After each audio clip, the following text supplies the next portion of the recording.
Hello, എന്തൊക്കെയുണ്ട് വിശേഷം? എല്ലാവരും സുഖമായിട്ടിരിക്കുന്നെന്ന് വിചാരിക്കുന്നു. ഇത് നമ്മുടെ 40ാമത്തെ പാർട്ടാണ്. എന്നാൽ നമുക്ക് സ്റ്റോറിയിലേക്ക് പോയാലോ? ഇനി രാത്രി കുട്ടിച്ചാത്തനെങ്ങാനും വരുമോ ചെയ്യലൂ?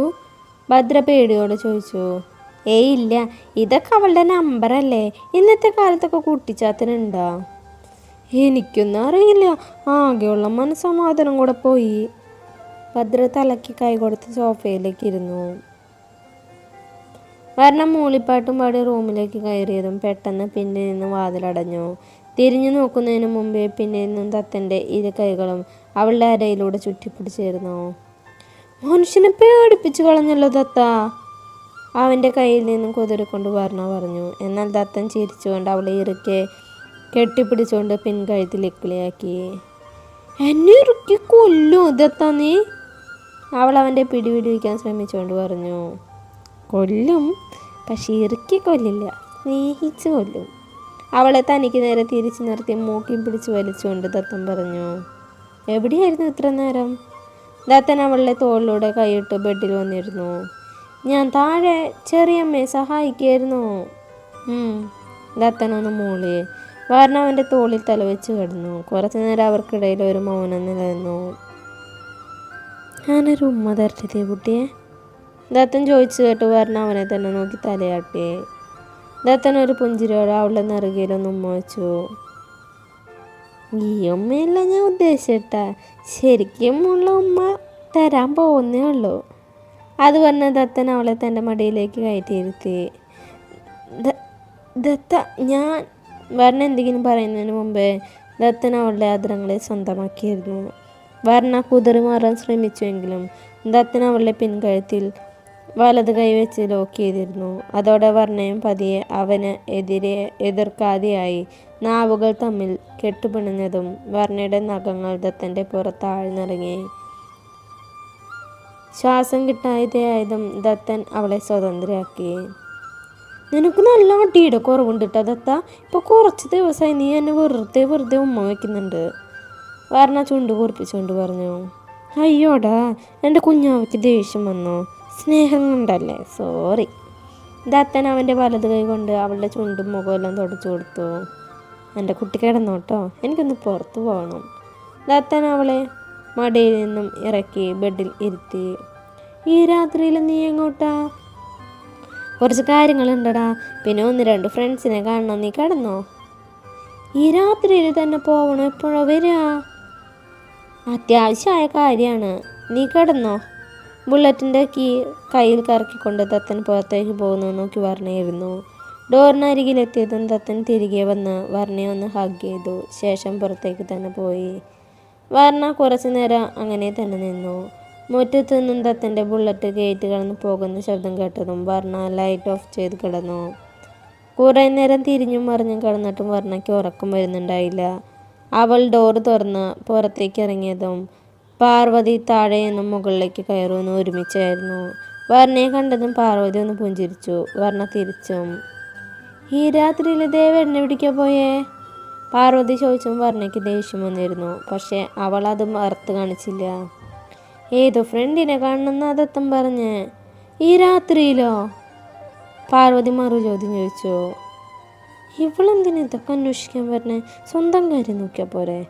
മനസ്സിൽ കുറ്റം പറഞ്ഞു വർണ്ണ മുഖത്തൊരു പുഞ്ചിരി വരുത്തി. അറിയില്ല, അവൻ ചെറിയ കുട്ടിയൊന്നുമല്ലല്ലോ, എന്തെങ്കിലും അത്യാവശ്യം കാണും, അതാ. വർണ്ണയുടെ വേദന കുറവുണ്ടോ? തൻ്റെ കരച്ചിൽ കണ്ടപ്പോൾ ഞാനും ഒന്ന് ടെൻഷനായി. കാലിന് ഫ്രാക്ചർ എങ്ങാനും ഉണ്ടാവുമെന്ന് കരുതി. ഏയ്, കുഴപ്പമൊന്നുമില്ല. എന്നാ ഞാൻ പൊക്കോട്ടെ, താഴേക്ക് വെള്ളം എടുക്കാൻ വന്നതാ. വർണ്ണയ്ക്ക് വെള്ളം വേണോ? കയ്യിലെ ബോട്ടിൽ നീട്ടിക്കൊണ്ട് പാർവതി ചോദിച്ചു. ഏയ് വേണ്ട. എന്നാൽ ശരി, ഗുഡ് നൈറ്റ്. പാർവതി അവളുടെ റൂമിലേക്ക് പോയി. ഇതിപ്പോൾ എന്താ കഥ? ഇവിടേക്ക് ഒന്ന് വന്ന ദിവസം ഇവളുടെ മട്ടും ഭാവം കണ്ടപ്പോൾ എൻ്റെ കഥയിലെ വില്ലത്തി ഇവളായിരിക്കുന്ന കരുതിയേ. പക്ഷേ ഇവൾ എന്നോട് നല്ല രീതിയിലാണല്ലോ പെരുമാറണേ. അവൾ ഓരോന്നാലോചിച്ച് താഴേക്ക് നടന്നു. അല്ലെങ്കിൽ ആരുടെയെങ്കിലും കയ്യിൽ വെള്ളം കണ്ടാലേ നമുക്ക് വെള്ളം കുടിക്കാൻ ദാഹിക്കൂ. പാർവതി ചോദിച്ചപ്പോൾ വെള്ളം വാങ്ങണമെന്നുണ്ടായിരുന്നു. പക്ഷേ അവൾ എന്തെങ്കിലും കലക്കിയിട്ടുണ്ടെങ്കിലോ? എനിക്കെന്തെങ്കിലും പറ്റിയാൽ എൻ്റെ തത്തിന് സങ്കടമാവില്ലേ? 1 2 3 4 സ്റ്റെപ്പുകൾ എന്നെ പറഞ്ഞ താഴേക്ക് എത്തിയതും ഹാളിലായി പാർത്തിരിക്കുന്നുണ്ട്. ഏതോ ഫയലുകൾ നോക്കുകയാണ്. അയ്യടാ, അതായിരിക്കണം വില്ലൻ നമ്പർ 2. പറഞ്ഞ പതിയെ കിച്ചണിലേക്ക് നടന്നു. ഫ്രിഡ്ജ് തുറന്ന് വെള്ളം കുടിച്ച ശേഷം അവൾ തിരികെ വന്നു. അത് കണ്ട് പാർത്ഥിവ് ഫയലിൽ നിന്ന് മുഖമുയർത്തി ഒന്ന് നോക്കി. അവൻ്റെ നോട്ടം കണ്ട് വർണ്ണ ഒന്ന് ചിരിച്ചു കൊടുത്തു. തിരികെ പാർത്ഥിവ് ഒന്ന് ചിരിച്ചു. ദേവനെങ്ങോട്ടെ ഈ രാത്രി പോയേ? പാർത്ഥിവ് ഫയലിൽ നിന്നും തല ഉയർത്താതെ തന്നെ ചോദിച്ചു. അറിയില്ല, ഏതോ ഫ്രണ്ടിനെ കാണാനെന്ന് പറഞ്ഞേ. ഈ രാത്രിയിലോ? ബെസ്റ്റ്, ഇവരാങ്ങളെയും പെങ്ങളും സെയിം ഡയലോഗാണല്ലോ. ഇത്രയും ഒത്തിരമ്മയാ? വർണ്ണ ആത്മഹതിച്ചു. അത്യാവശ്യമായിട്ട് ആരെയെ കാണണമെന്നാ പറഞ്ഞേ. എന്താ ചെയ്യുന്നേ? പാർത്ഥിയുടെ കയ്യിലെ ഫയൽസിലേക്ക് എത്തി നോക്കിക്കൊണ്ട് വർണ്ണ ചോദിച്ചു. ഇത് സ്റ്റേഷനിലെ കുറച്ച് ഫയൽസാണ്. ആണോ? അപ്പം മർഡർ കേസൊക്കെ ഉണ്ടാവുമോ? വർണ്ണ ആകാംക്ഷയോടെ ചോദിച്ചു. പാർത്ഥി ഇരിക്കുന്നതിന് ഓപ്പോസിറ്റുള്ള സെറ്റിലിരുന്നു. എല്ലാം ഉണ്ട്. Civil case, criminal case. ആണല്ലേ? എന്നിട്ട് ചേട്ടൻ കള്ളന്മാരെ പിടിക്കാൻ പോവാറുണ്ടാ? വർണ്ണയുടെ ചോദ്യം കേട്ട് പാർത്ഥിക്ക് ചിരി വന്നിരുന്നു. പോവാറുണ്ട്. അവരെ ഇടിക്കുകയോ? ചേട്ടൻ എത്ര വർഷമായി പോലീസായിട്ട്? 6 വർഷം. 6 വർഷം? അപ്പോൾ ചേട്ടൻ എത്ര വയസ്സായി? 32. ദത്തൻ്റെ ഒപ്പാണല്ലേ? നിങ്ങളപ്പോൾ കോളേജിൽ പഠിക്കുന്ന കാലത്ത് ഞാൻ വീട്ടിൽ കാർട്ടൂൺ കണ്ടിരിക്കുകയായിരിക്കും അല്ലേ? അവൾ കയ്യിൽ കണക്ക് കൂട്ടിക്കൊണ്ട് പറഞ്ഞു. അത് കേട്ട് പാർത്ഥി ചിരിച്ചു. പറഞ്ഞേക്ക് രാത്രി ഉറക്കൊന്നുമില്ലേ? സമയം കുറേ ആയില്ലോ. എനിക്ക് ഉറക്കം വരുന്നില്ല. എനിക്ക് ഒറ്റയ്ക്ക് കിടക്കാൻ പേടിയാ. എന്നാൽ പാറുവിൻ്റെ റൂമിൽ പോയി കിടന്നു. അവൾ ഉറങ്ങിയിട്ടുണ്ടാവില്ല. അയ്യോ വേണ്ട, എനിക്ക് പേടിയാ. എന്നോടുള്ള ദേഷ്യത്തിൽ ഞാൻ ഉറങ്ങുമ്പോൾ ആ കുട്ടി എന്തെങ്കിലും ചെയ്താലോ? പറഞ്ഞതിന് ശേഷമാണ് താൻ എന്താ പറഞ്ഞതെന്ന് ബോധം വർണ്ണയ്ക്കും വന്നത്. അവൾ പെട്ടെന്ന് അബദ്ധം പറ്റിയ പോലെ വാ പൊത്തിപ്പിടിച്ചു. എന്നതാ കാണുന്ന ഭദ്രയുടെ ശീലുവിൻ്റെ റൂം. അവിടെ പോയി കിടന്നോ. താഴെയുള്ള റൂമിലേക്ക് ചൂണ്ടി പാർത്ഥി പറഞ്ഞു. വർണ്ണം തലയാട്ടിക്കൊണ്ട് എണീറ്റ് മുന്നോട്ട് നടന്നു. ശേഷം ഒന്ന് തിരിഞ്ഞു.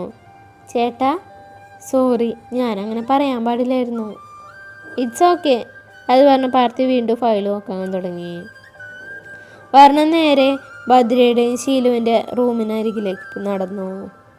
എടീ വന്നൂടി, വന്നു.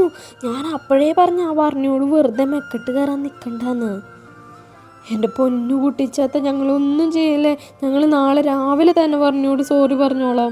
ഞങ്ങളൊന്നും ചെയ്യല്ലേ. എടി ശീലു, ഇങ്ങനെ കുന്തം വിഴിഞ്ഞ പോലെ ഇരിക്കാതെ ഒന്ന് പറഞ്ഞ് മനസ്സിലാക്കടി. ഭദ്ര പേടിച്ച് നിലവിളിച്ചുകൊണ്ട് പറഞ്ഞു. വർണ്ണ പറഞ്ഞ കാര്യങ്ങൾ ഓർത്ത് പേടിച്ച് കിടക്കായിരുന്നു രണ്ടുപേരും. അപ്പോഴാണ് വാതിൽ തുറന്ന് ഒരു രൂപം മുറിയിലേക്ക് വരുന്നത് കണ്ടത്. ഭദ്രേ, എനിക്ക് പേടിയാവാ. രാമ രാമ രാമ രാമ രാമകൃഷ്ണ രാമകൃഷ്ണ മുകുന്ദ. ശീല അപ്പോഴേക്കും പ്രാർത്ഥിക്കാൻ തുടങ്ങിയിരുന്നു. പെട്ടെന്ന് റൂമിൽ വെളിച്ചം തെളിഞ്ഞ മുന്നിൽ വിളിച്ചുകൊണ്ട് നിൽക്കുന്ന വർണ്ണയെ കണ്ട് രണ്ടുപേരും ഞെട്ടി. അയ്യേ, നിങ്ങൾ ഇത്രയും പേടിത്തൊണ്ടികളായിരുന്ന? മ്ലേച്ഛം മ്ലേച്ഛം. ഛേ, നീ എന്തവിടെ? മുഖത്തെ ചളിപ്പ് മറച്ചു വെച്ച് ശീല ചോദിച്ചു. അതെന്താ, എനിക്കിവിടെ വന്നൂടെ? എൻ്റെ പാവ 2 മാത്തുമാർ ഇവിടെ പേടിച്ച് വരച്ച് കിടക്കുമ്പോൾ ഈ ഏട്ടത്തമ്മ അവിടെ എങ്ങനെ സുഖമായിട്ട് കിടന്നുറങ്ങും? എന്ത് ചെയ്യാനാ, ഞാനൊരു ലോല ഹൃദയായിപ്പോയി. അത് പറഞ്ഞ് അവർ രണ്ടുപേരുടെ ഇടയിൽ കയറി കിടന്നു. ആരാ പറഞ്ഞു ഞങ്ങൾക്ക് പേടിയാന്ന്? ഞങ്ങൾക്ക് പേടിയൊന്നുമില്ല, ഭദ്ര പറഞ്ഞു. എന്നിട്ടാണ് ഇരുട്ടത്ത് എന്നെ കണ്ട് നിങ്ങൾ പേടിച്ച് കരഞ്ഞേ? പിന്നെ ഞങ്ങൾ കരഞ്ഞിട്ടൊന്നുമില്ല, ഞങ്ങൾക്കൊരു പേടിയില്ല. ആണോ? എന്നാൽ ഞാൻ പോയേക്കാം. വർണ്ണ ബെഡിൽ നിന്ന് എണീക്കാൻ നിന്ന് ശീലവും ഭദ്ര അവളെ തടഞ്ഞു. അയ്യോ പോവല്ലേ, ഞങ്ങൾക്ക് ശരിക്കും പേടിയാ. വർണ്ണയുടെ കൈ പിടിച്ച് രണ്ടുപേരും ഒരേ സ്ഥലത്തിൽ പറഞ്ഞു. അങ്ങനെ എൻ്റെ നാത്തുമാര് വഴിക്ക് വാ. അത് വർണ്ണ ബെഡിലേക്ക് കിടന്നു. അവളുടെ അപ്പുറത്തും ഇപ്പുറത്തുമായ ശീലവും ഭദ്രയും. ശരിക്കും നീ ഇവിടെ കിടക്കാൻ വേണ്ടി വന്നാണോ വർണ്ണ? അപ്പോൾ ദേവേണ്ണൊന്നും പറഞ്ഞില്ലേ? ഭദ്ര ആകാംക്ഷയോടെ ചോദിച്ചു. എന്നാൽ ഞാൻ ഒരു സത്യം പറയട്ടെ, എനിക്ക് ഒറ്റയ്ക്ക് കിടക്കാൻ പേടിയാ. ദത്തനാണെങ്കിൽ ഒരാവശ്യത്തിന് പുറത്തു പോയിരിക്കുക. ഈ രാത്രിയിലോ? വീണ്ടും അതേ ചോദ്യം. നിങ്ങൾ കുടുംബക്കാരായിട്ട് ഒരേ ഡയലോഗാണോ പറയണേ? രാത്രി പുറത്തു പോയി ഇപ്പം എന്താ? അപ്പോൾ വർണ്ണ ഇന്ന് ഞങ്ങളുടെ ഒപ്പാണ് കിടക്കണേ? അതെ. പാർത്ഥിയേട്ടനാണ് എന്നോട് ഇവിടെ വന്ന് കിടന്നോളാൻ പറഞ്ഞത്. പാർത്ഥിയേട്ടനോ? ഏട്ടത്തിനോട് സംസാരിച്ചോ? അതേന്നേ, എനിക്കും അതാ മനസ്സിലാവാത്തേ. ഞാൻ നല്ലൊരു ഫൈറ്റൊക്കെ പ്രതീക്ഷിച്ചിട്ട് ഇവിടേക്ക് വന്നേ. പക്ഷേ എൻ്റെ ശത്രുക്കളെല്ലാം എന്നോട് നല്ല രീതിയിൽ സംസാരിക്കണേ, എസ്പെഷ്യലി പാർവതി. അങ്ങനെ ആരെയും കണ്ണടച്ച് വിശ്വസിക്കണ്ട, ഭദ്ര പറഞ്ഞു. ദത്തൻ എന്നോട് അത് തന്നെയാ പറഞ്ഞേ. നീ ദേവേണ്ണ ദത്തൻ എന്നാലേ വിളിക്കുക? ഏട്ടന് നിന്നെ ഒരുപാട് ഇഷ്ടമല്ലേ? അത് ചോദിക്കുമ്പോൾ ശീലുവിൻ്റെ സ്വരം ഇടറിയിരുന്നു. ദത്തൻ്റെ ജീവനല്ലേ ഞാൻ. അല്ല, ഞങ്ങളിവിടെ വന്നിട്ട് 2-3 ദിവസമായില്ലേ? എന്നിട്ട് ഇതുവരെ നിങ്ങൾ ദത്തൻ നിങ്ങളോടോ സംസാരിക്കുന്നത് കണ്ടില്ലല്ലോ.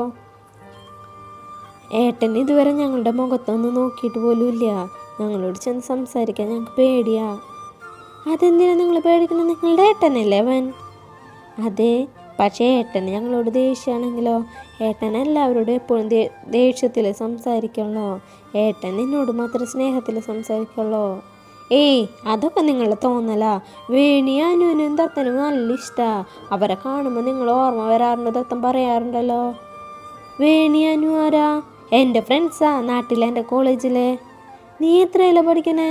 PG first year. നിങ്ങൾ ഡിഗ്രി ആണല്ലേ? അതെ. അവരോരൊന്ന് സംസാരിച്ച് ഉറങ്ങിപ്പോയി. ഉറക്കത്തെ എപ്പോഴോ ഭദ്രയും ശീലവും പറഞ്ഞേ കെട്ടിപ്പിടിച്ചിരുന്നു. രാവിലെ ഒരുപാട് നേരമായിട്ടും ഭദ്രയും ശീലുവിനെ റൂമിന് പുറത്തേക്ക് കാണാത്തതുകൊണ്ട് ദത്തൻ്റെ അമ്മ അവരെ വിളിക്കാനായി റൂമിലേക്ക് വന്നു. ഇന്ന് ക്ലാസ് ഇല്ലായെങ്കിലും നേരത്തെ എണീക്കണം, കുളിക്കണം എന്നൊക്കെ മുത്തശ്ശിക്ക് നിർബന്ധമാണ്. റൂം തുറന്ന് അകത്തേക്ക് വന്ന അമ്മ അകത്തെ കാഴ്ച കണ്ട് ഞെട്ടി. അധികം വൈകാതെ ആ ഞെട്ടൽ ദേഷ്യത്തിലേക്ക് വഴിമാറിയിരുന്നു. വർണ്ണയെ കെട്ടിപ്പിടിച്ച് കിടക്കുന്ന ശീലവും ഭദ്രയും. വർണ്ണയുടെ കൈയും കാലും അവർ രണ്ടുപേരുടെ മേലാണ്. ശീലു! വർണ്ണ അമ്മയുടെ ദേഷ്യത്തിലുള്ള വിളി ആ മുറിക്കുള്ളിൽ പ്രതിധ്വനിച്ചു. ആ ശബ്ദം കേട്ട് അവർ 3 പേരും ബെഡിൽ നിന്ന് ചാടി എണീറ്റു. ദേഷ്യത്തിൽ വിറച്ചു നിൽക്കുന്ന അമ്മയെ കണ്ട് 3 പേരും പരസ്പര പേടിയോടെ നോക്കി. സമയം എത്രയായെന്ന് വിചാരം? 10 മണി കഴിഞ്ഞു. ഇത്ര നേരമായിട്ട് എണീക്കാറായില്ലേ? നേരത്തെ എണീറ്റിരുന്ന കുട്ടികളല്ലേ നിങ്ങൾ? അല്ലെങ്കിലും ചിലർ ഈ വീട്ടിൽ കാലെടുത്ത് വെച്ചതും പതിവൊക്കെ മാറിയല്ലോ. അമ്മ ശീലുവിനെ നോക്കിയാണ് പറഞ്ഞെങ്കിലും അവസാനിച്ച വർണ്ണയിലായിരുന്നു. നോക്കിയിരിക്കാതെ പോയി കുളിക്കാൻ നോക്ക്. അമ്മ അലറിയതും ശീലുവും ഭദ്രയും ബെഡിൽ നിന്ന് ചാടി ഇറങ്ങി. അമ്മയുടെ നോട്ടം തനിക്ക് നേരെയാണെന്ന് മനസ്സിലായതും വർണ്ണയും പതിയെ ബെഡിൽ നിന്ന് താഴേക്കിറങ്ങി. അമ്മേ, ദേഷ്യപ്പെടുമ്പോൾ കാണാൻ ഒരു ചന്തമില്ല. അമ്മ ഞങ്ങൾ രാവിലെ തന്നെ ഉറക്ക ചീത്ത പറഞ്ഞില്ലേ? അമ്മ ചീത്ത കുട്ടിയാ. അത് പറഞ്ഞ് വർണ്ണ റൂമിന് പുറത്തേക്ക് പോയി. അവൾ പറയുന്നത് കേട്ട് അമ്മ അന്തം വിട്ടു നിന്നു. ശീലവും ഭദ്ര അത് കണ്ടൊന്ന് ചിരിച്ചു. വർണ്ണ റൂമിന് പുറത്തേക്ക് വന്ന് മുത്തശ്ശി ഹാളിലിരിക്കുന്നുണ്ട്. മുത്തശ്ശി അവളെയും ക്ലോക്കിലേക്കൊന്ന് മാറി മാറി നോക്കി. വർണ്ണ ഒന്നും മിണ്ടാതെ സ്റ്റെയർ കയറുമ്പോഴാണ് പാർട്ടി യൂണിഫോമിൽ താഴേക്ക് വരുന്നത്. അവളെ കണ്ടത് അവനൊന്ന് പുഞ്ചിരിച്ചു. ഈ തോക്കിൽ ഉണ്ടയുണ്ടോ ചേട്ടാ? അവൾ അരയിലെ തോക്കിലേക്ക് ചൂണ്ടിക്കൊണ്ട് ചോദിച്ചു. ഉണ്ട്. കേട്ടില്ലേ മുത്തശ്ശി, എൻ്റെ ഏട്ടൻ്റെ തോക്കിലും ഉണ്ടയുണ്ടെന്ന്. അതുകൊണ്ട് വെറുതെ എന്നെ ഇങ്ങനെ നോക്കി പേടിപ്പിക്കണ്ടാട്ടാ. പാർട്ടിയായിട്ട് മുത്തശ്ശിയെ സുട്ടിടുവേ. അത് പറഞ്ഞ് പറഞ്ഞ റൂമിലേക്ക് ഓടി. താൻ വെറുതെ മിണ്ടാതിരുന്ന തറവാട്ടിൽ ആരും തന്നെ മൈൻഡ് ചെയ്യില്ല എന്ന് പറഞ്ഞൊക്കെ അറിയായിരുന്നു. അതിന് ഏറ്റവും നല്ല വഴി മുത്തശ്ശിയാണ്. മുത്തശ്ശിയെ കയ്യിലെടുത്താൽ പകുതി പ്രശ്നം ഒഴിഞ്ഞു. അവൾ ഓരോന്ന് ചിന്തിച്ച് റൂമിലേക്ക് നടന്നു. പാതി ചാരിയിട്ട ഡോറ് അവൾ തുറന്ന അകത്തേക്ക് കയറി. ദത്തൻ ബെഡ് റെസ്റ്റ് ചാരി ഇരുന്ന് ഉറങ്ങാണ്. അപ്പോഴാണ് അവൾ ടേബിളിന് മുകളിലിരിക്കുന്ന സാധനങ്ങൾ കണ്ടത്. A4 sheet, pen, pencil, scale എല്ലാം ഉണ്ട്. അവൾ സ്കെയിൽ ടേബിളിന് മുകളിൽ നിന്നെടുത്ത് 30 സെൻറ്റിമീറ്ററിൻ്റെ ഇരുമ്പ് സ്കെയിലാണത്. അവൾ അത് തിരികെ ടേബിളിൽ തന്നെ വെച്ച് ദത്തൻ്റെ അരികിൽ വന്നിരുന്നു. അവളൊന്ന് ഉയർന്ന് അവൻ്റെ നെറ്റിയിലായി ഒന്ന് ഉമ്മവെച്ചു. വർണ്ണയുടെ സാമീപ്യം അറിഞ്ഞതും ദത്തൻ കണ്ണു തുറന്നു. ശേഷം അവളെ മൈൻഡ് ചെയ്യാതെ ബെഡിൽ നിന്ന് ഇറങ്ങി. നീ എപ്പോഴെത്തിയ ദത്ത? ഞാനെപ്പോൾ എത്തിയാലും നിനക്കെന്താ? നിനക്കിപ്പോൾ പുതിയ ബന്ധുക്കളെയും സ്വന്തക്കാരെയൊക്കെ കിട്ടിയല്ലോ. അതെന്താ ദത്ത അങ്ങനെ പറയണേ?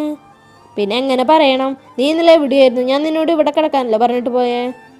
അതെനിക്ക് ഒറ്റയ്ക്ക് കിടക്കാൻ പേടിയായതുകൊണ്ടാണ് ഞാൻ ഭദ്രയുടെ ശീലുവിൻ്റെ റൂമിലേക്ക് പോയേ. ഞാൻ വേഗം വരുമെന്ന് പറഞ്ഞല്ലോ. വേഗം വരുമെന്ന് നിനക്കറിയാലോ. പിന്നെ എന്തിനാ അവരെ റൂമിൽ പോയേ? ഇനി എന്നും അവിടെ കിടന്നാൽ മതി.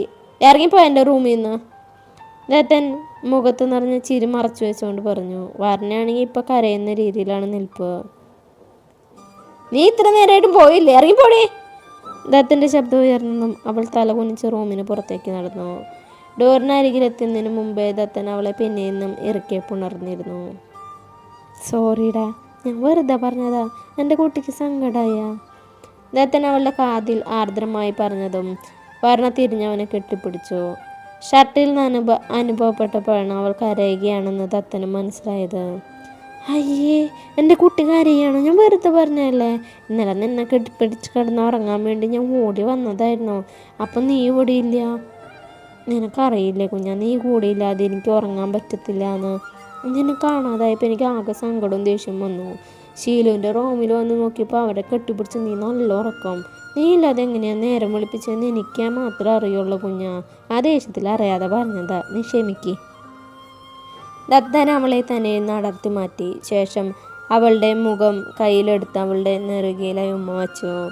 വർണ്ണ ഒന്ന് മുഖം ചുളിച്ചു. ശേഷം അവൻ്റെ ഷർട്ടിൽ പിടിച്ചു വലിച്ചു തന്നിലേക്ക് അടുപ്പിച്ച് ശ്വാസം നാഞ്ഞു വലിച്ചു. നീ ഇന്നലെ എന്നെ കുടിച്ചു അല്ലേ? വർണ്ണ അത് ചോദിച്ചു. ദത്തൻ ഒന്ന് ഞെട്ടി 2 അടി പിന്നിലേക്ക് വെച്ചു. പറ ദത്ത, നീ ഇന്നലെ കുടിച്ചോ? ഇത്തിരി, കുറച്ച്. നിന്നോട് ഞാൻ പറഞ്ഞിട്ടില്ലേ കുടിക്കരുതെന്ന്?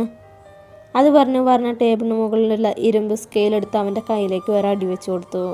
അയ്യോ ഡി, വേദനിക്കുന്നടേ. അവൻ കൈ തടവിക്കൊണ്ട് പറഞ്ഞു. വേദനിക്കണം എന്നാലേ ഇനി കുടിക്കാൻ തോന്നുമ്പോൾ ഇത് ഉറക്കമുള്ളോ? വർണ്ണ വീണ്ടും അവൻ്റെ കയ്യിനും കാലിനും ഇട്ട് 2 അടി കൊടുത്തു. ദത്തൻ വേറെ വഴിയില്ലാതെ അവളെ വട്ടം പിടിച്ച് ബലമായി അവളുടെ കയ്യിൽ നിന്ന് സ്കെയിൽ വാങ്ങി. എന്നെ തല്ലൂലടി ഉരുട്ടെ. ആ തല്ലും, ഇനിയും തല്ലും. തല്ലോടി.